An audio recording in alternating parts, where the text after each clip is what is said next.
Well, welcome in. We really appreciate everybody joining us. As I think you're probably aware, my name is Chris Patterson. I am a CPA and a financial planner in Jacksonville, Florida, which is kind of why you'll see my ugly Christmas sweater here. Ugly partly because, well, it is just ugly, and then it's the Jacksonville Jaguars, and everything they do right now is ugly. So,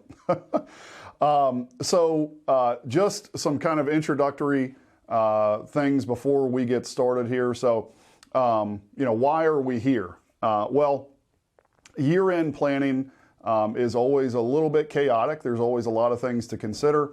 And 2021 has certainly not disappointed us in that regard. We have a lot of things that we're going to try to get through today. And in addition to some of our year-end planning strategies, we're also going to have try to give you a little bit of an update on where some of the Biden tax proposals stand, also known as the Build Back Better Act, easy for me to say. So obviously a lot to get through.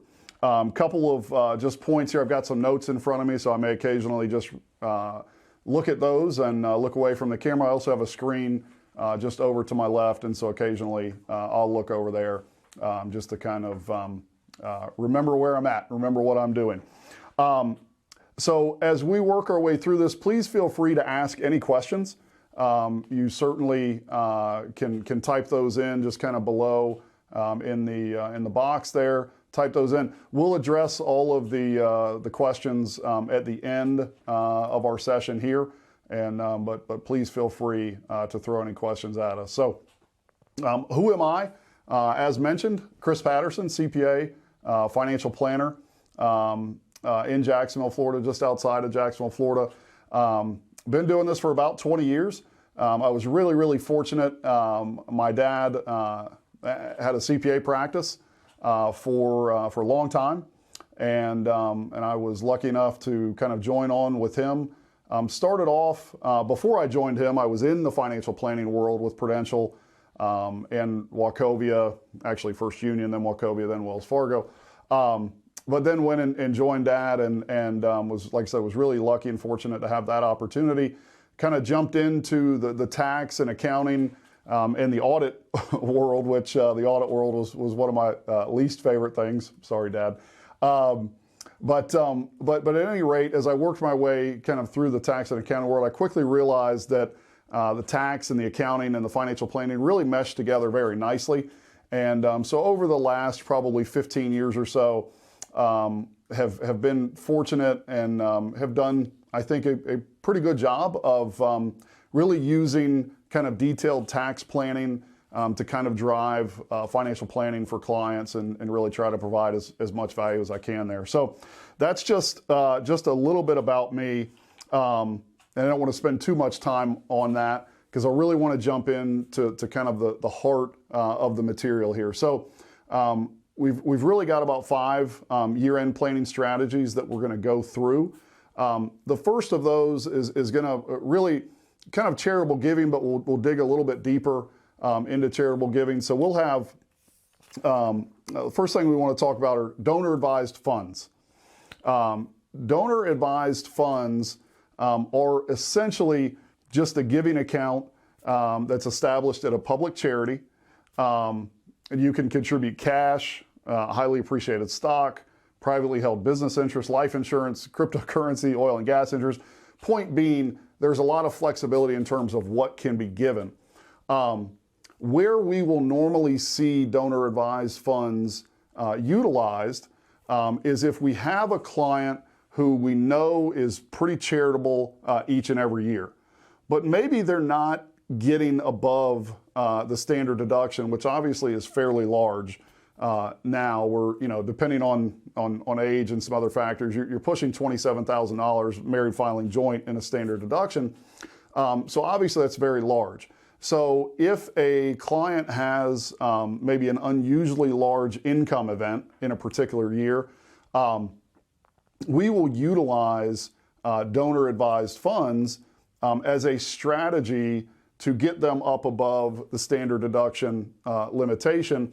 The nice thing about donor-advised funds is there's really no limit to how much you can contribute into the fund. Some firms will have some account minimums, some won't. Depending on where you go and how you do it is going to kind of dictate sort of the minimum that you would have to contribute into that.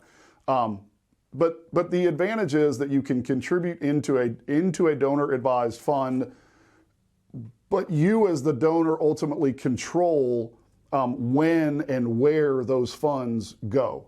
And that's a huge advantage for somebody who has kind of a charitable heart and also happens to have an unusually large income event, because you can contribute to the donor advised fund, take the tax deduction, and it is an irrevocable deduction. So once those funds go in, you're not going to be able to pull those back out. So it's important to understand that. But with that being said, over time, you can slowly or quickly contribute to different charities of your choosing through those donor advised funds, or a DAF, as you'll hear it referred to at times. So a really valuable planning strategy. And again, most of the time that's generally done if we've got somebody who's giving $10,000, $15,000, $20,000 a year and they have that large income event. We may say, hey, let's expedite these. Let's give 5, 6, 7, 8 years worth of annual giving into that fund so that we can generate that deduction. So again, donor advised funds, really valuable planning tool, much more common than they used to be. And again, if you have any questions on those, just throw those in the chat box there, and we'll certainly address those. I know we've already got some questions on those, so we'll address those towards the end of the session here. Next up, qualified charitable distributions. A lot of folks are already pretty familiar with these QCDs, as they're called. Really, the qualified charitable distributions are an option for an individual to take a distribution out of their retirement account, out of an IRA. The distribution will go directly to a charitable organization, whether that's a church, a hospital, whatever the case may be. You can direct where that's going to go. Where these really come into play is if you are 72 and above, and you're at that point where you have to take required minimum distributions, and it is 72 now. The Secure Act that was passed in late 2019 has changed that, went from 70 and a half to 72. If you are at that point, but you really don't need the money from the required minimum distribution, the advantage of the qualified charitable distribution is you can take it, you can utilize these up to $100,000 per individual. So if yourself and a spouse each have the IRAs and you don't need to take the required minimum distributions, you can each take $100,000 and contribute to a charitable organization. They're not treated as an itemized deduction, so you don't have the standard deduction limitation or have to deal with any of that. And they are not included in your income. So really powerful planning tool, especially again, if you don't need the required minimum distribution. Those QCDs can be extremely valuable because again, with a married couple, you can contribute up to $200,000 if each of you has separate IRAs that would allow for that. So again, extremely valuable.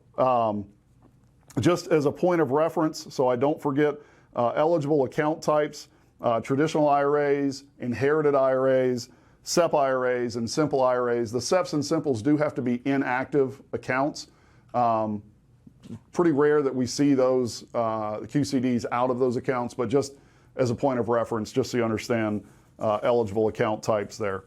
One other point to reference, as a CPA, as somebody who has prepared a lot of tax returns, if you do execute a qualified charitable distribution, make sure that you let your tax preparer know that you have done that, because the 1099-Rs that get issued by the brokerage firms don't always reference that.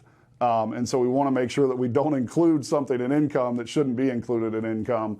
Most clients would not be too happy with that. So just simple little word to the wise there on those.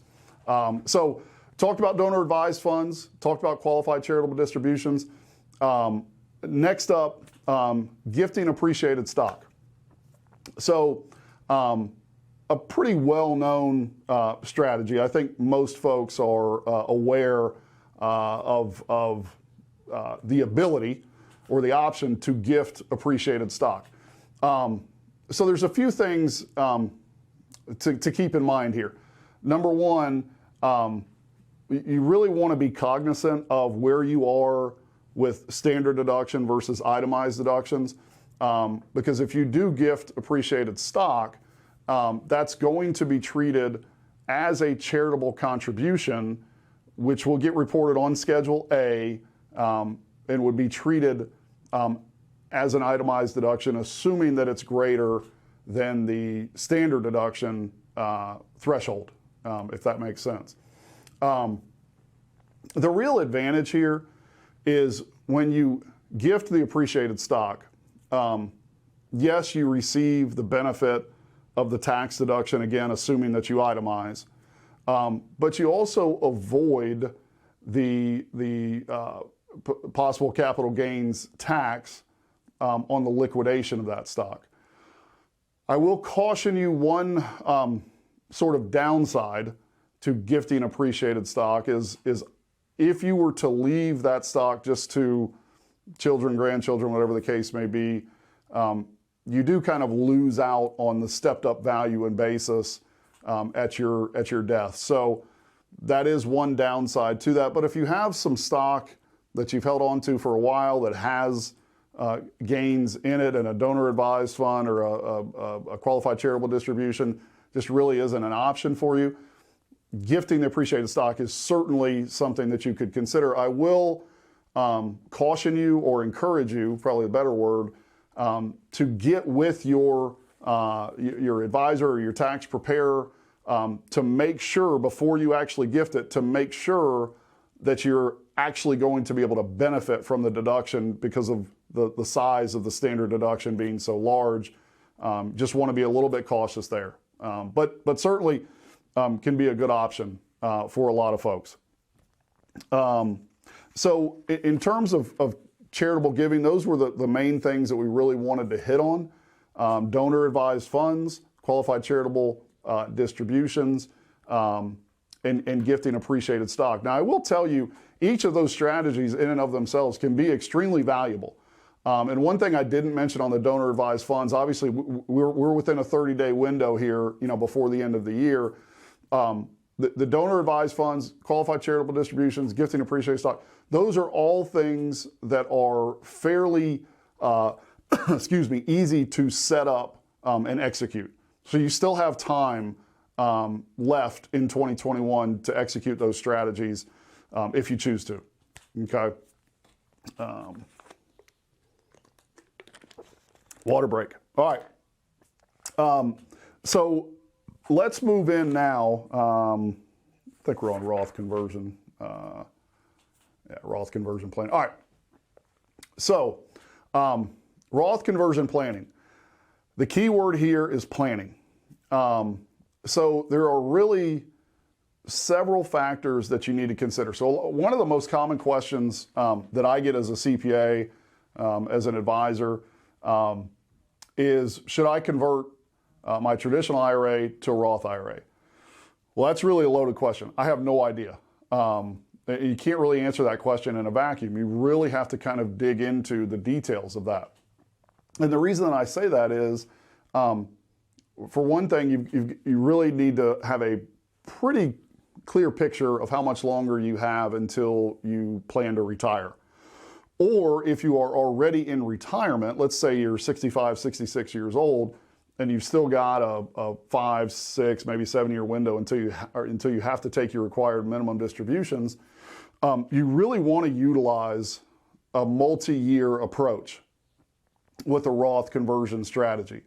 It's not just, well, I feel like converting this year and so I'm going to do it. Well, the question I always ask clients is, what's your goal? What do you hope to accomplish by converting from a traditional to a Roth IRA. Obviously, it can be a really valuable planning tool because of the tax-free growth, and you can pull the funds out tax-free in the Roth IRA. That's all fine. But from a tax planning perspective, what we really try to caution and advise clients on is what's the exact number that you need to convert each year to achieve the goal that you want to achieve. Some clients say, well, I don't want to pay any taxes in retirement. Okay, that is a possibility depending on the circumstances, but you need to understand how much time you have left until retirement. Take advantage of the current standard deduction. We talked about how large that is.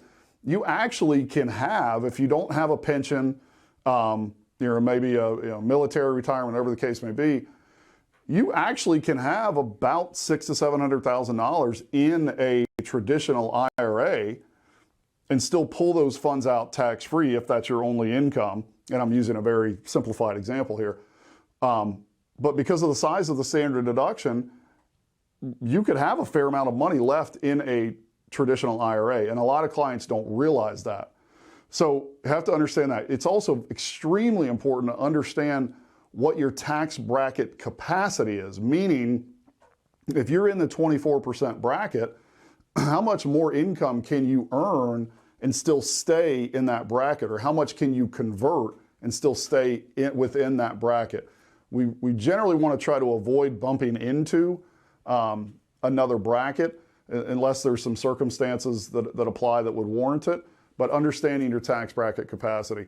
And also, because we're talking about a multi-year approach, whether it's 5, 10, 15, 20 years, we really need to project the potential growth within that account. So that's why I stress that word planning, because anytime we talk about Roth conversions, it really is a plan in and of itself. It can be an extremely valuable strategy, and we'll talk a little bit towards the end about the potential impact of some of the Biden proposals on Roth conversions. But the one thing I would advise you against doing is I want to convert something before the end of the year. I would advise you against doing that. Really get with, if you're a current Lifeworks client, get with your advisor.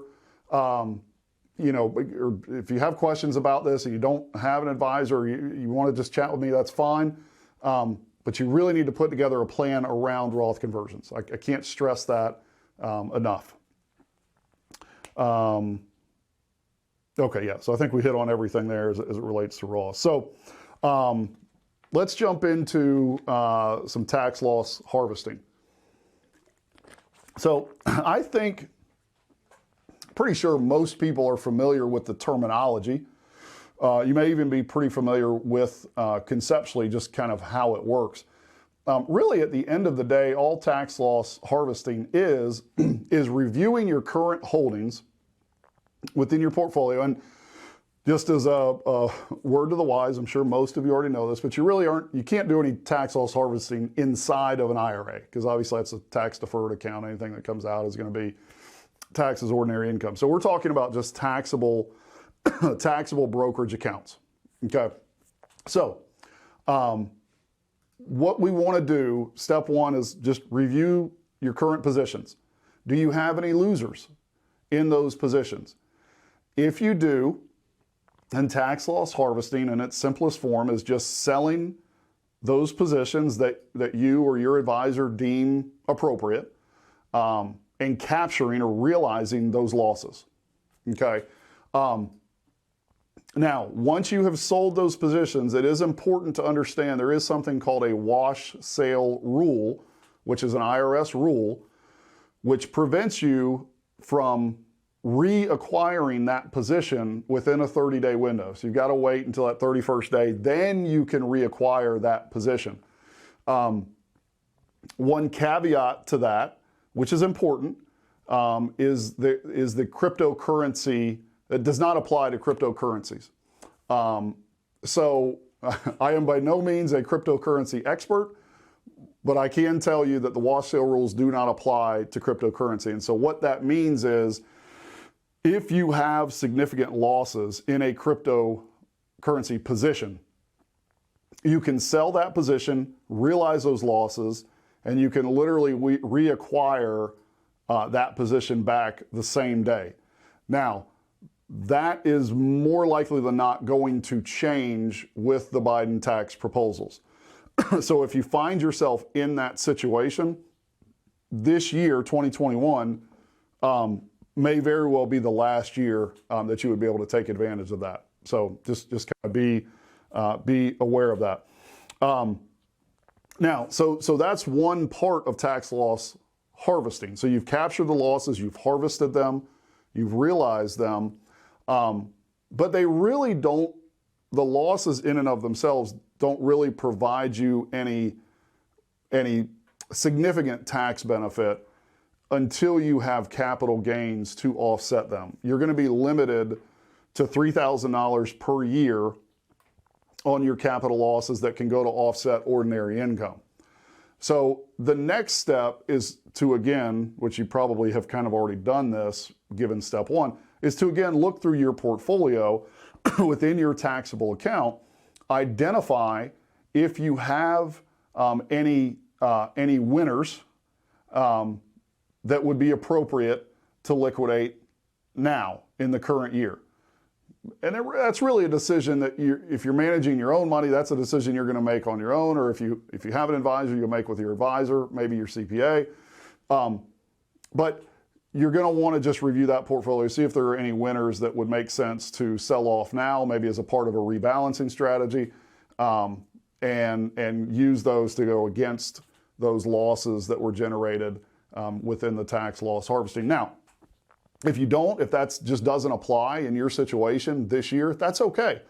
Those losses will just carry over. Okay, so you don't lose those losses. You don't have to use them in the current year. They'll just carry forward, and so you can kind of review the same thing in the following year or in subsequent years. Okay. We talked about the crypto exclusion again. That's probably not going to apply after this year. Not certain, but that's the way it looks. So. Gain harvesting, okay, just so you're aware, and not many people fall into this category, but just so you're aware, if you are married filing joint with taxable income less than $80,800, you would fall into kind of a privileged window, if you will, where you may qualify or you may have a 0% capital gains rate. So if you happen to fall in that category, I would strongly encourage you either to get with your Lifeworks advisor if you are a current Lifeworks client, or to get with your advisor or your CPA to review where you're at within that range of income. But you may, given that the market has been on such a kind of a generally good run, I know we're experiencing some rocky times here, but given that the market has been on such a good run, if you fall into this category, it may be a great time to grab some of those profits without incurring any capital gains tax. Again, not overly complex here, but it definitely requires a little bit of planning just to see where you are kind of within those income ranges and make sure that you're taking advantage of that. So gain harvesting, not something that's talked about a great deal because it's a pretty small window of folks that really applies to, but still worth taking a look at if you think you may kind of fall into that category. Okay. All right, man, we're moving. Okay. So talked about some of the charitable giving strategies. We talked about the Roth conversion planning, tax loss harvesting. Look, those are all things that can generate real, tangible tax savings for you. So if you haven't given any consideration to any of those at this point, now is really the time to do it between now and the end of the year. Okay. So moving along, let's jump into, I've called it distribution planning. And there's really two key areas that I'm going to focus on here, but just a couple of things that you may already be aware of, but just a little refresher so that we're all kind of on the same page. So as a part of the Secure Act, that again was passed in late 2019, changed the required minimum distribution age from 70 to 72. Most of you, I'm quite certain, are probably aware of that, just so, again, we're all on the same page. If you are 72 and above, and you're at that point where you've got to start taking required minimum distributions, it is important to understand the aggregation rules that apply to required minimum distributions with different account types, okay? So, and really we're going to talk about 401ks, traditional IRAs, and 403Bs. So with traditional IRAs, if you have 10 IRAs, you have the option to calculate the total balance of those accounts at December 31st, calculate what your RMD will be, and you can pull that RMD from one IRA account. Okay, a lot of people are pretty familiar with that, I think, but it's important to understand it because it does help to streamline pulling those RMDs. 403Bs, okay, same aggregation rules apply to 403Bs as we have with the traditional IRAs. So you can aggregate those accounts together and pull from one account. Okay, most people generally don't have more than one 403B, but if you do, understand that those aggregation rules apply. 401ks, however, are different. So if you have 4 or 5 different 401ks that are still sitting there with former employers and you're at that RMD age, with 401ks, you have to calculate individually and pull the RMD individually from each 401k account. Okay, so that's very important because the penalties for not following those guidelines can be pretty stiff. So again, most people are aware of the IRA rules as far as aggregation. 401ks, 403Bs, not so much. So I just want to make sure that you had some guidance on that.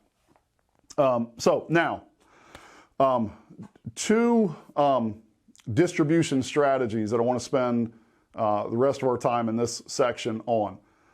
In-service distributions and net unrealized appreciation, or NUA, as you'll see it referred to.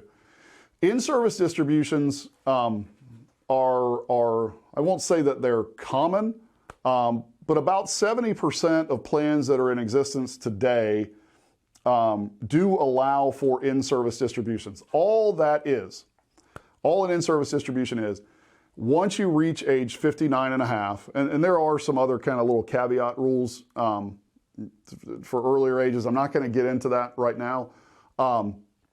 But once you reach age 59 and a half, if you're still with your employer, you probably are eligible to execute an in-service distribution, meaning you can roll the funds out of that employer's plan and you can roll them into an IRA, but still remain an active participant in that 401k plan. So hopefully that makes sense. So 59 and a half, you're still with your existing employer. You can roll over funds into an IRA and still remain an active participant in that plan. Now, a couple things to be aware of. Number one, you definitely need to check with HR or your plan administrator to find out if your plan allows for in-service distributions. Again, 70% of plans allow for it based on the most recent statistics. I personally have not ever run into a situation where a client that's 59 and a half cannot execute an in-service distribution. We've probably, I don't know if I had to guess, I'd say we've probably done 20 to 25 of them. I've never run into an instance where they cannot. What I have run into, though, is if you go to ask HR or maybe your plan administrator, I see it more with HR, but if you go to ask, I would ask the question, get the answer, but I would also request something called the summary plan document so that either yourself or your advisor can review that to confirm what's allowed or not allowed. Because sometimes, not all the time, but sometimes asking the question, you'll get the wrong answer. I have run into that. So just be aware of that. That's called the summary plan document. for the 401k. You probably already have it online somewhere, but I would request that. So that's an in-service distribution. It's an extremely valuable tool for folks who are nearing retirement, because if you're in a bad plan, it gives you obviously more freedom and flexibility from an investment allocation standpoint. It may also reduce your fees depending on the fee structure within your plan. There have been times, full disclosure, there have been times where we have advised the client to stay in their existing plan because it's a pretty good plan, the options are fine. So you just have to, like anything else, you kind of got to analyze it and determine what's right in your particular situation. So that's in-service distributions. This next topic, we could literally probably spend an hour on net unrealized appreciation and probably not have spent enough time on it. So I'm going to try to hit the highlights here, because if somebody on this falls into this category, it is a really, really valuable planning tool, tax savings tool. So net unrealized appreciation, essentially what it comes down to is if you are in an employer plan, and that employer plan, within that employer plan, you have acquired company stock. So we'll just come up with a random example here, and let's just say IBM, okay? If you work for IBM, you're in that company plan, there's a 401k, maybe there's an ESOP or an employee stock ownership plan where you own company stock and you've owned it for a long period of time. Net unrealized appreciation allows you to move that stock out of the plan, pay ordinary income tax on the cost basis or what you originally paid for the stock, but you would only pay capital gains on the growth of that stock or of that position once you go to liquidate that position. So let's talk logistics a little bit. Okay. So there's really basically three rules that you absolutely have to follow. They're non-negotiable. You have to follow these rules in order to qualify for NUA treatment. Okay. First, the employer stock must be transferred in kind. It cannot be sold in the employer plan. It must be transferred in kind into a taxable brokerage account. Okay, so that's step one. Has to be done that way. We get questions a lot, well, I'm just going to liquidate it, move the cap. Don't do that. You won't be eligible for the NUA treatment. Okay. Step two, the entire account balance must be distributed via a lump sum distribution within a single tax year. So all a lump sum distribution is, you're not taking the cash and taking the tax. You're basically just rolling that over the remainder of the account balance into an IRA, into a traditional IRA. Just a rollover, it's not a taxable event. Okay, but that account does have to be emptied out. So you're going to transfer the employer stock in kind to a taxable brokerage account, and you're going to roll the remaining funds in the employer plan out into a traditional IRA. So that's step one. Step two. Step three, the lump sum distribution has to be made after a triggering event. So triggering events would be death, disability, a separation from service, or you've reached age 59 and a half. Those three steps, those three things have to be followed. So again, just as a refresher, so when you transfer the company stock in kind, okay, you are going to pay ordinary, so let's put numbers to it, that tends to be a little easier. If you've got a $500,000 position in the IBM stock, which was the example we used, but you only paid $100,000 for that stock. When you transfer it in kind, you're going to pay ordinary income tax, whatever your tax rate is. You're going to pay ordinary income tax on the $100,000. Okay, the $400,000. Let's just say you opted or you chose to liquidate that stock right away after you moved it. That $400,000 gain is going to be taxed at capital gains rates. So hopefully that makes sense. So you'd have ordinary income tax on the 100,000, capital gains on the 400,000. Okay, and then you would roll the remainder of the plan into a traditional IRA. So obviously, there's a planning exercise that you have to work through in order to determine the real tax benefit to you. But it obviously, if you're in the 32, 35, 37% brackets, this strategy can be extremely beneficial to you if you happen to fall in that category. Okay, so that's net unrealized appreciation. One point to make that's really important. After that stock is transferred in kind, you can hold that position indefinitely. So if you opted to hold it for 5 years, 10 years, 15 years, 20 years, 50 years, that's your choice. Ultimately, you are going to pay capital gains on the growth, whatever that growth may be at any point in the future. So hopefully that makes sense. One other very important item is that those NUA gains, the net unrealized appreciation gains that we referenced, those are not subject to the net investment tax, net investment income tax, or the NIIT. And that's a 3.8%, essentially like a Medicare surtax on investment income. So those gains are not subject to that. So it's another really valuable tax savings by executing this strategy if you fall into that category. So as I mentioned, it is a little bit tricky. It's kind of a tedious strategy to work through, but can be really, really, really beneficial if you're in those higher brackets. Absolutely 100%. If you're a Lifeworks client, get with your advisor, get with your CPA or Lifeworks advisor can get with me and we can kind of work through this. If you're not a current Lifeworks client and you happen to fall in this situation, just reach out to me. You'll have an opportunity to schedule some time with me if you choose to.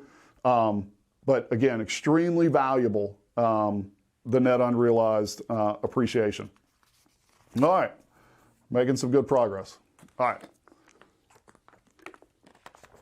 Okay, so talked about a lot of different things. Last, I guess, kind of strategy would be just some kind of updates to itemized deduction planning, if you will. As all of you are aware, because we've talked about it, I'm sure you're aware before we started talking about it, the standard deduction is so large and so significant, especially for married filing joint, that a very large percentage of taxpayers are now just taking the standard deduction. So if we wanted to have the opportunity to itemize deductions, we may need to consider something just called bundling deductions. So essentially all that means is, for example, paying multiple years worth of real estate taxes in 1 year. Paying or contributing multiple years worth of charitable contributions in 1 year. If you're not utilizing the donor advised funds, qualified charitable distributions, gifting appreciated stock, that could kind of fall into this guideline as well. But essentially just bundling some of those deductions together to try to take advantage of and increase the amount of your deductions to allow for itemizing versus taking the standard deduction. Now, one thing, and we'll talk about some of the Biden tax proposals here in just a second, kind of give you a summary review of some of that. But one thing that is extremely valuable and does look like it's going to pass on November 19th, the House did pass the Build Back Better Act, so it's going to the Senate. But as part of that, the $10,000 SALT deduction limitation, the state and local tax deduction, that $10,000 limitation, that is going to be increased to $80,000. So that's a pretty significant benefit. So, things like, state income taxes, local income taxes, sales taxes, if you're looking at, purchasing a vehicle, purchasing a boat, real estate taxes, all of those things now that were limited to $10,000, that's going to be increased to $80,000, and it would be retroactive to January 1 of 2021. Has not passed yet. It is in the Senate, so we're kind of waiting. Everyone's waiting with bated breath to see what ultimately happens. But just be aware of that, and something to keep an eye on as we work our way, through the end of the year, even into next year, because there's still a high likelihood that they would make it retroactive to January 1 of 2021. Just one other thing in terms of itemized deductions: if you are contributing or donating non-cash assets that have a value greater than $5,000, you are going to be required to get an appraisal done on those assets. The receiving entity cannot do that appraisal for you. We get that question a lot from clients. Well, they valued it. It's got to be a certified appraisal. So just be aware of that if you're donating any large non-cash assets. Okay. Okay. Wow. Really moved through that. All right. Okay. So we went through all those strategies, and again, if there's any questions on those, hit us in our little chat box. We can address those here in just a second. What I wanted to kind of address now are some of the proposed changes as it relates to the Build Back Better Act, aka the Biden tax proposals, whatever you want to call them. So there's a lot of changes in there. For our purposes today, I'm really only going to focus on two areas. One are the income tax changes, and the second are the changes to retirement plans. So as a lot of you are probably aware, there were some pretty significant proposed increases to capital gains taxes. As it stands now, based on the legislation that was passed through the House, the 20% capital gains rate is going to stay. So at one point it was up 39.6, it was 25%. It's going to stay at the 20% rate for now. So that's good news. Also, the top income tax bracket was going to bump up to the 39.6%. That also is going to stay at the current 37%. So that's also good news. A couple of other changes, if I can find my notes. A couple of other changes that are that could impact some of you on the small business side. S corporation net income has not been subject to the 3.8% that net investment income tax that we talked about a second ago. S corp income has not been subject to that, at least based on what was passed through the House. That is going to be a change that's going to come into play. So that's that could affect S corp owners. There are also some changes coming to retirement plans, specifically as it relates to Roth conversions. One of the things that is, I'm shuffling around here trying to find some notes. One of the things that's going to happen with Roth conversions specifically, if you have an income in excess of $450,000, the Roth IRA conversion is not going to be available for you, but that won't go in effect until 2031.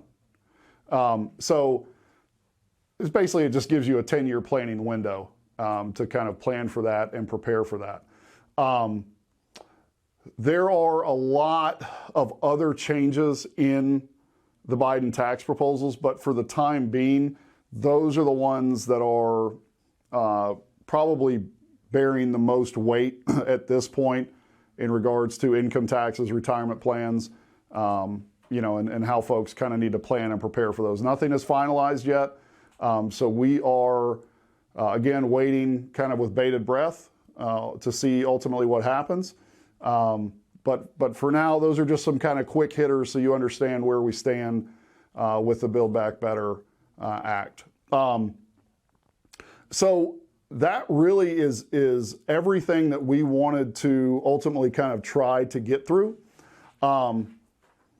What I would encourage you to do is, if you are a current Lifeworks client, if you have any questions at all on any of these strategies, anything that we've discussed, or any other questions for that matter, reach out to your Lifeworks advisor. But also rest assured that these are all strategies that have been discussed, kind of within the Lifeworks family, and that we're, working on with clients. But again, if you're a Lifeworks client, get with your advisor, make sure that all of these things are being handled. If you are not a current Lifeworks client and you have questions or concerns in regards to these, feel free. You've got an option to jump onto my calendar and schedule some time, directly with me. I'm happy to chat. Obviously, we've got about a 30-day window to implement some of these. So feel free, jump in, schedule that time, and let's see if we can help, or move through these things with you. So at this time, we are going to take a look at some questions that have come in and try to get those answered for you. I'm probably going to be looking off to my left quite a bit just to take a look at those questions, but we'll see kind of what we can get answered here. All right. So let's see. All right. So what advantage am I getting for running a donor-advised fund through Lifeworks? How is it better than donating directly to the organization? Okay, so that's the first part of the question. So let me address that. So first and foremost, so full disclosure, because this isn't a sales pitch. Obviously, you can establish a donor-advised fund through Lifeworks. You can also establish them through a lot of other organizations. The question specifically is, what is the advantage of running a donor-advised fund through, I'm just going to say through an organization, Lifeworks being one of those. And how is it better than donating directly to the organization? So you have the ability, when you donate to a donor-advised fund, you can put those funds in and generate the tax deduction. But you don't necessarily have to make any of those donations out to charitable entities right away. So the advantage from my perspective that it gives you is it allows you to make a contribution, generate the deduction, but give yourself some time to think through and research different organizations that you may want to contribute to. And I say that it's a very serious thing when you're donating to a particular organization. Now, you may have an organization that is very close to your heart that you're going to contribute to, and that's fine. But not everybody's in that situation. And I always encourage anybody that's donating to understand how much of your money is actually going to benefit that charity. And that takes a little bit of due diligence. Not everybody does that, and that's okay. But I do think that's an important aspect of contributing to an entity. So that's one advantage, is it gives you time to do some due diligence, to learn about the entities, and to kind of craft a giving plan, if you will, while still getting the deduction in the current year. The second advantage, again, of doing the donor-advised fund, and I think one thing that we didn't touch on, so I'm glad you asked this question, is when you invest in a donor-advised fund, you are doing just that. You're investing. So you have the opportunity to almost kind of create a little kind of a mini endowment fund, if you will, where that growth over time allows you to contribute more to different entities that are close to your heart. So that is one of the probably most notable advantages, as opposed to just donating directly to one particular organization. You could put 20, 50, 100, 200,000, however much you want, into a donor advised fund and allow that to grow over time. Okay. Let's see. Okay.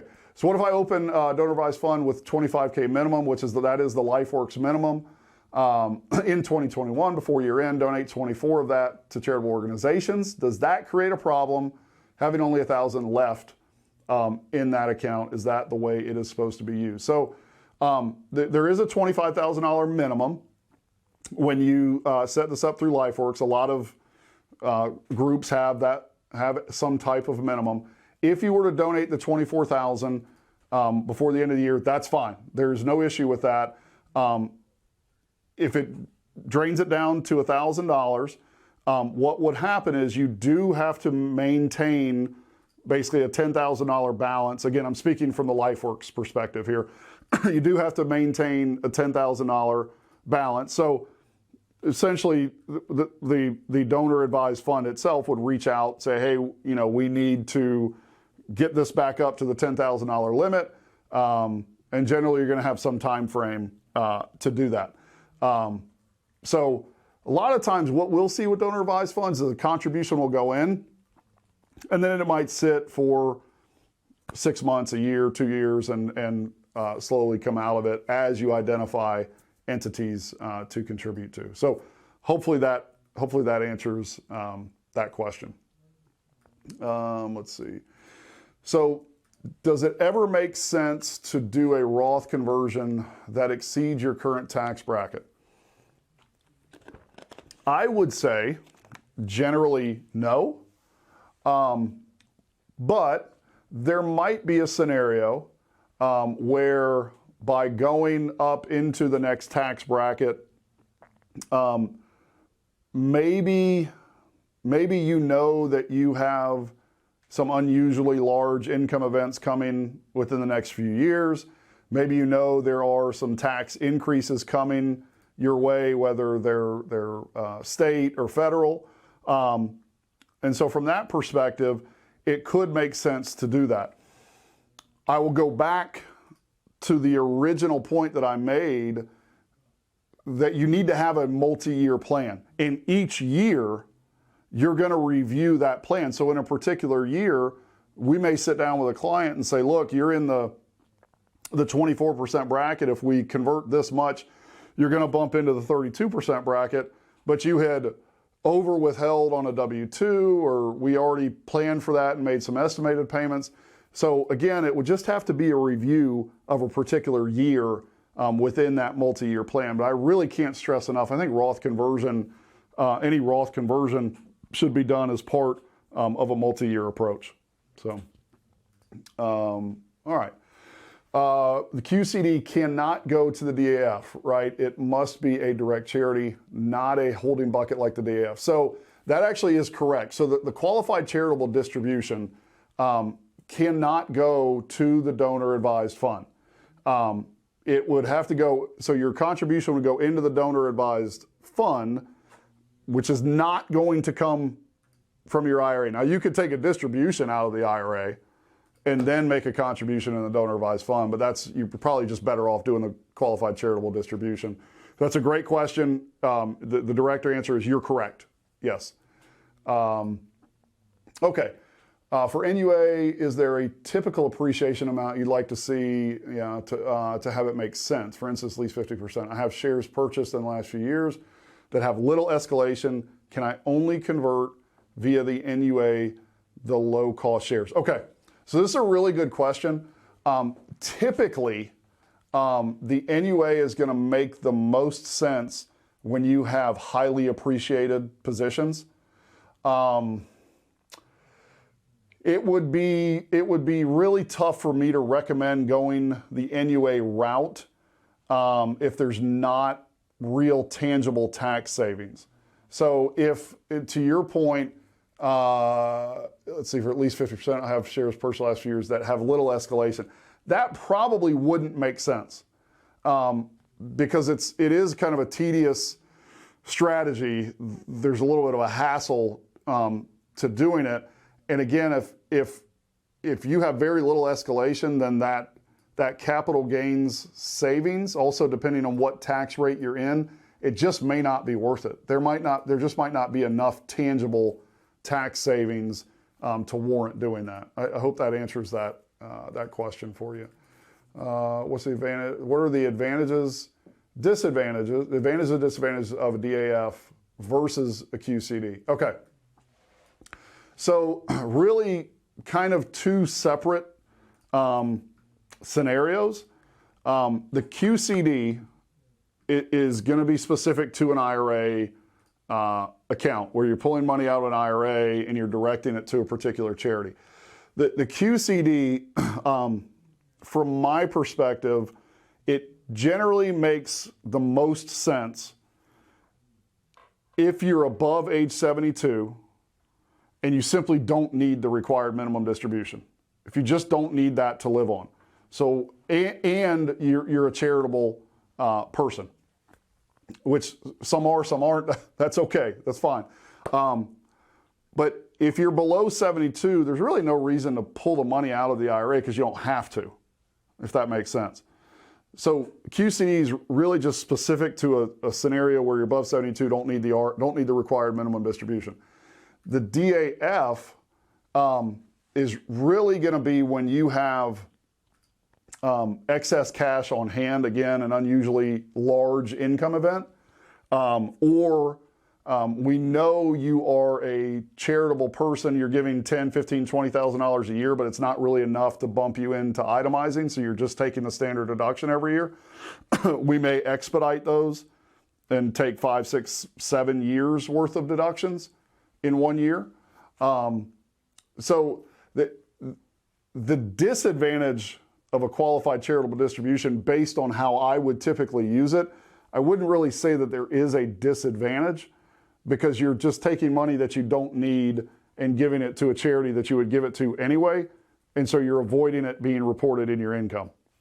The donor advised fund, I would say the primary disadvantage of a donor advised fund is that contribution is irrevocable. Once you decide to put it into the DAF, you can't get it back. So you kind of lose control. You can't spend that money anymore. But the advantages, again, in my opinion, far outweigh the disadvantages because now you've got essentially, like I said, kind of a little endowment fund that you have created. You've taken the deduction in the current year. You've got those contributions that can be made over time. You're under no requirement to make those contributions or those donations immediately after it's in the fund. And you get the advantage of the growth that's tax-free, which only goes to benefit those charities more in the future. So I hope that answers those questions. Got anything else? Two more. Okay. Is there any movement to change? Is there any movement to change the stepped-up basis on inherited assets to a pass-through basis? I'm assuming that you're maybe referring to the Biden tax proposals here. So I don't know that I can answer that question specifically. You're welcome to reach out directly. There was discussion of eliminating the stepped-up value and basis via the Biden proposals. I do not believe that was in the bill that passed through the House. I can find that out, though, if you'd like, and I can get you more detail on that. So hopefully that helps some. All right, when gifting appreciated stock, what is the value of the deduction? The original cost or the value as the contribution? So it's the value as of the contribution, which is part of the advantage of giving it, because you're getting, so I'll give you an example, and I think I skipped over this before. So if you had a $10,000 position that you had originally, a fair market value, that you originally paid $2,000 for, so the $10,000 total value of the position, if you gift that, that's going to be what the deduction is based on. So let's just say you're in the 35% bracket. So that would be a $3,500 tax benefit. Again, assuming that you itemize, that would be a $3,500 tax benefit. But then you're also avoiding $8,000, or I should say $1,200 of capital gains tax, $8,000 of gains against, well, if we're saying short term. Anyway, you're saving the capital gains tax hit. So to answer your question directly, it's based on the value of the position, not what you originally paid for it. So I hope that answers that. So, wow, just a lot of great questions. So 1st of December, and we're ready to go. We're ready to get some planning in. So listen, thank you so much for spending some time with us and sharing great questions, sharing such great engagement.